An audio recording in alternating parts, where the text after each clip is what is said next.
2001 A Space Odyssey is a film that begins with nothing and monkey business and ends with Kubrick's favorite MP4 collection and a space baby. But this is putting it quite lightly. The 1968 film is one of the greatest pieces of media science fiction has to offer, and its ending still poses as a masterful execution of an open-ended conclusion. In this breakdown, I shall attempt to provide a meaning for this ending in relation to its connection to the very beginning. In the very first scene of the film, we encounter a group of apes, proto-humans perhaps, and we see their interaction with the environment that they are currently placed in. They are weak, simple-minded creatures, forced to share plants with tapirs and being the lunch for leopards. We see here that from a lighting perspective, in many shots, the apes are placed in shadow, be it in the cave they sleep in or simply how the terrain forms around them. Looking deeper though, this could very well be understood as a metaphor for the apes being in the shadow of knowledge, in a dark spot waiting to be illuminated, which does happen later. Red, orange and brown are quite dominant during this initial scene, perhaps being indicative of the rising sun as a metaphor for the literal dawn of man, but it could also serve as a symbol of the era that we are witnessing, the era of blood and dirt. Humans are still in their primitive forms, yet to evolve into the advanced species that we know ourselves to be. We are shown that a group of these apes are driven away from a watering hole by another pack, and not too much later the former group have humankind's first encounter with the monolith. Their encounter with this weird, alien structure bestows upon them intelligence, ushering in the prerequisites for human dominance on the planet. With this newfound intellect, Pack 1 figures out that the bones of dead tapirs can be used as tools for hunting and survival, and later, conquest, as they take back the watering hole from Pack 2.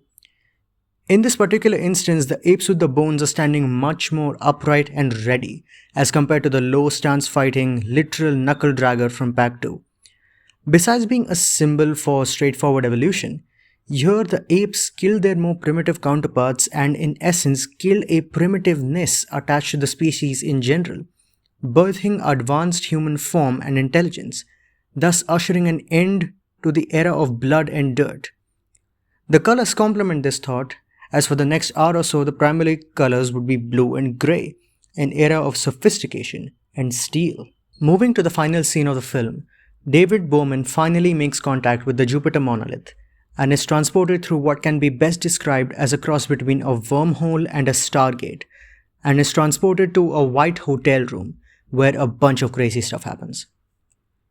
The transportation sequence should be touched upon before I move to the final scene in its entirety, however, because in this sequence we primarily see shots of various lights moving in patterns, natural landscapes with altered colors, and visuals of brilliant spatial activities, with flickers of Bowman being in absolute distress in between, showing us how humans still cannot completely withstand the effects of this incomprehensible knowledge and power.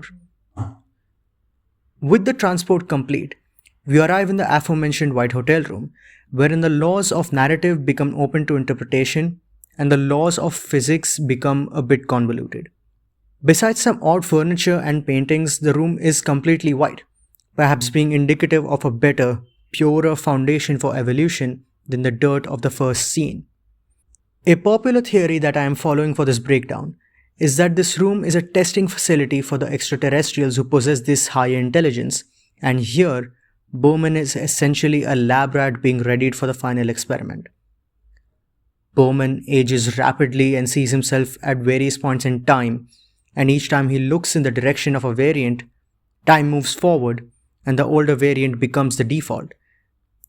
And in his final stage, there comes the monolith again, priming him for his ascension.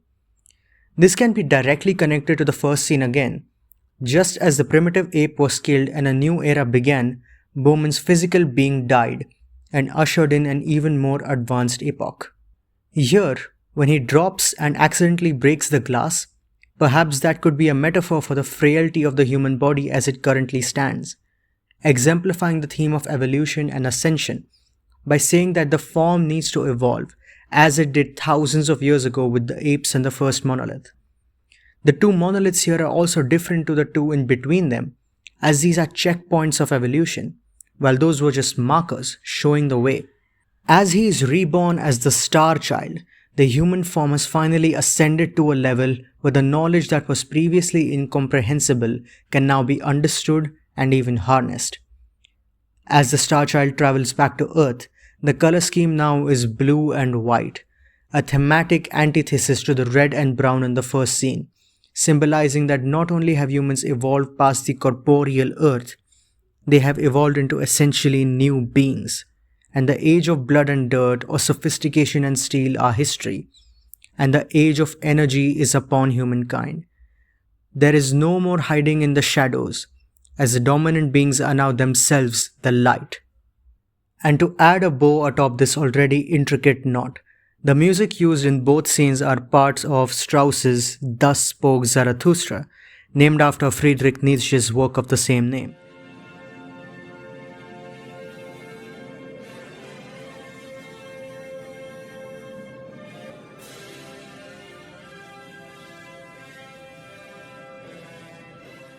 One particular concept that Nietzsche brings about is the idea of the Übermensch, a superhuman manifestation of the best of human qualities.